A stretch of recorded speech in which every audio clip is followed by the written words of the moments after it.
Hello and welcome back to my RC channel. I'm AndyRC and today I'm going to be checking out the Full Speed Fighter 130. Now, I was actually meant to check this one out a long time ago, and I think Gearbest has had some problems with their shipping lately because it's taken 6 weeks to get here, and that's very unusual for them.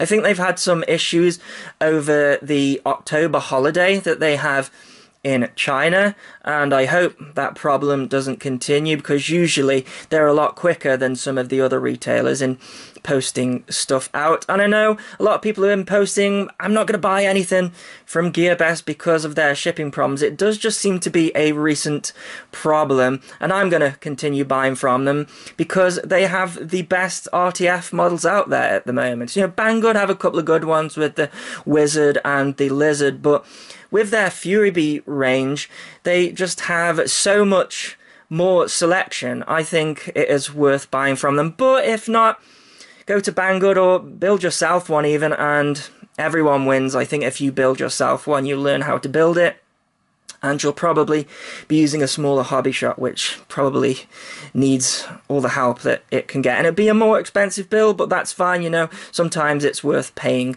more for. Anyways, if you are a subscriber to the channel, you will know that I am a big fan of the Full Speed products in general, and the Leader 120 is probably currently my favourite micro. I really like the X140, but I'm not sure I can completely class it as a micro because, yeah, it's a 3-inch, but it takes a 4S.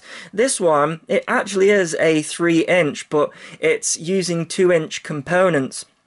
So I thought, well, yeah, that's a bit strange. And I asked Lewis from Full Speed, I said, why didn't you put the 2.8-inch tri-blade propeller on this that you did with the Leader 120? And he basically said, well, actually, the dual blade is a way to get a 3-inch propeller on there, but a tri-blade 3-inch propeller would probably be too much when it comes to amp draw. So they've gone with the dual blade 3-inch. They are HQ prop, so high quality, 3020. You have to screw these in. You get given the screws, then they use a hex driver, which you have to provide yourself. Just comes in this little tiny box and doesn't fit in the box really. Well, maybe.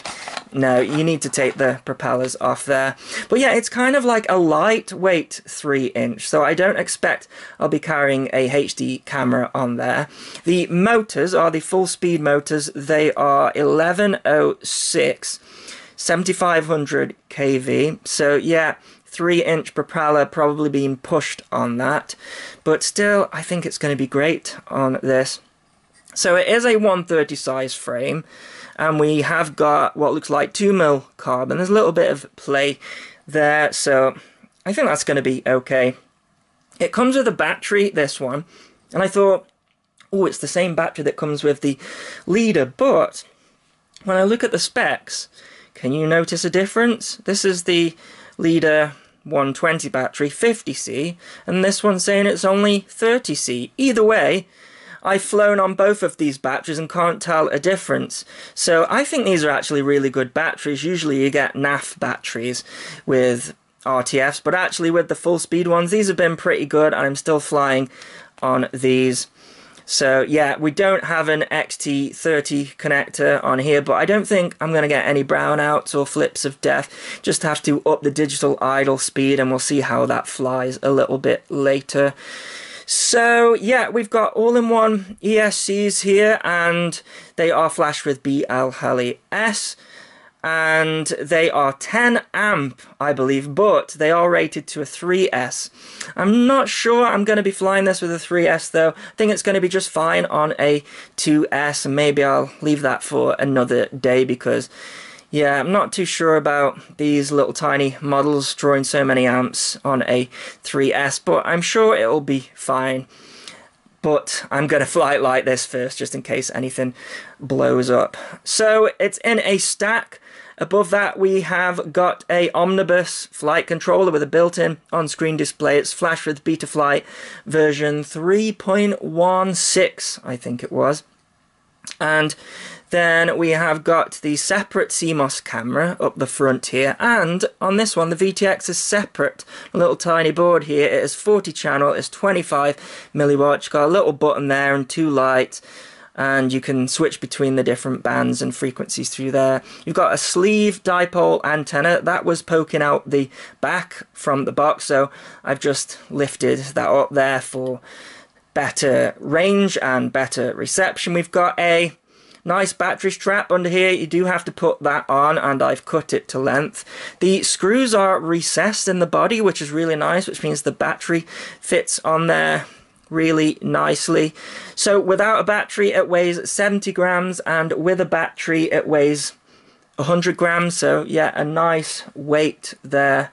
And what else do you get in the box? You get a spare set of blades, you get a spare set of these standoffs, so I don't know if these are prone to breaking. Looks like we can adjust the angle of the camera there, just on a little screw. So just like all the other full speed models, it's plug and fly, so it doesn't come with a receiver. I have got the XM Plus in here, and you just solder it down here, so you've got the signal, the 5 volt, and then the ground. And if you want to run 3 volt, it's the same, but on the back solder pad. So really easy. Something I love about these is there's just no hassle, just very easy to set up. There is some setup required in Betaflight though. It was set up to have motor stop on. I have turned that off. I've switched the on-screen display around to have the craft name. I've changed it to my preferred rates, but I haven't changed the PIDs. It's got some interesting PIDs in there, but I'm leaving them mainly because I don't get to tune many quadcopters with dual blades these days. And I noticed the D was pretty high, but I'm going to leave it and fly it like that, because sometimes that is needed when you start changing up components. And yeah, so another thing that I've done is reduced the warning, so it's got a beeper on the back. There's no LED, although the LED flashes when the beeper goes off, but it's not connected to the DIN. So I've set up in my modes a lost model arm on the aux 3, and then arm on the aux 2 on a 2-position switch on my Tyrannus. And then modes, I have got angle, and then acro, and air for version 3.1. I should probably update it to version 3.2, but I always like to fly them out of the box if I can, because they'll still fly great on that version of Betaflight. I think people buying these things don't want to spend too much time messing around flashing different firmware, so that's what I'm going to do in this video, just fly it from stock. So there's a couple of things I want to mention before I go flying this guy. I have changed my diversity receiver. This is the Realacc Pro Plus, I think it's called. And it's so good. I need to do a separate review on this. And I'm also using the Menace Bandicoot linear antenna. You see, this is a whip antenna here. This is just so good with these. There's hardly any breakup whatsoever, so this is a fantastic setup now for flying these types of models. Another thing I want to mention is this has come from Gearbest, but Full Speed actually has their own website, and they have got some offers on at the moment, so definitely go and check those out. And of course, this is from Gearbest, and they have got their autumn offers on as well, so I will link to all of that in the below if it's going to help you out. Okay, let's go for the line of sight with this one. It's actually the maiden as well, so starting off in angle mode. We have a bit of sun out here today, but don't let that fool you. Just a couple of degrees above freezing. Let's try a punch. Wow, it's got some power. Yeah, loads of power. Interesting how different the dual blade sounds to the tri-blade. So I'm using their stock PIDs here, which seems to have a lot on the D value, but I'm sure it's fine. Let's try acro. Seems okay so far. I think the throttle seems a little bit less responsive than a tri-blade, but still got plenty of power there. I like the sound that comes from the dual blade. Tons of power, probably about the same as the Leader 120.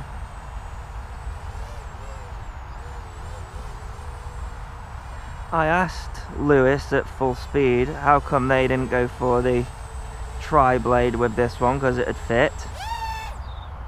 And he basically said better efficiency, but the blade's almost a 3-inch. And so far, I agree, it's, wow, really snappy, really powerful. I think we're going to have another great model here from Full Speed.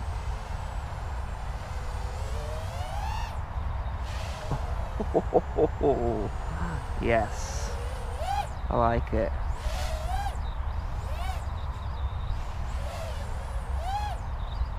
Going to be interesting trying it out FPV, I think.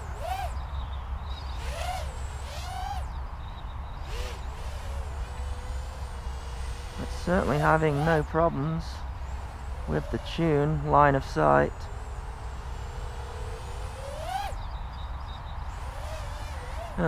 Sometimes models require a higher D value. As long as the motors aren't getting too warm, it's fine. Every tune's different, that's what the PIDs are there for.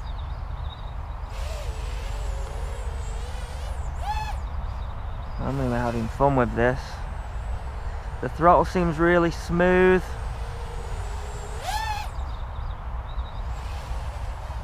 Like the power delivery, although like I say, just a little bit of a delayed reaction compared to a tri-blade, but I think that's expected. Feels very floaty as well. That'll be the bigger blade.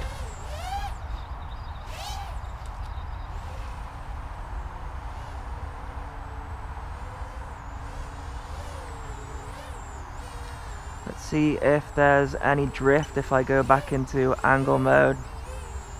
Absolutely none at all. That's fantastic. Right, let's go for a landing and get some FPV done with it.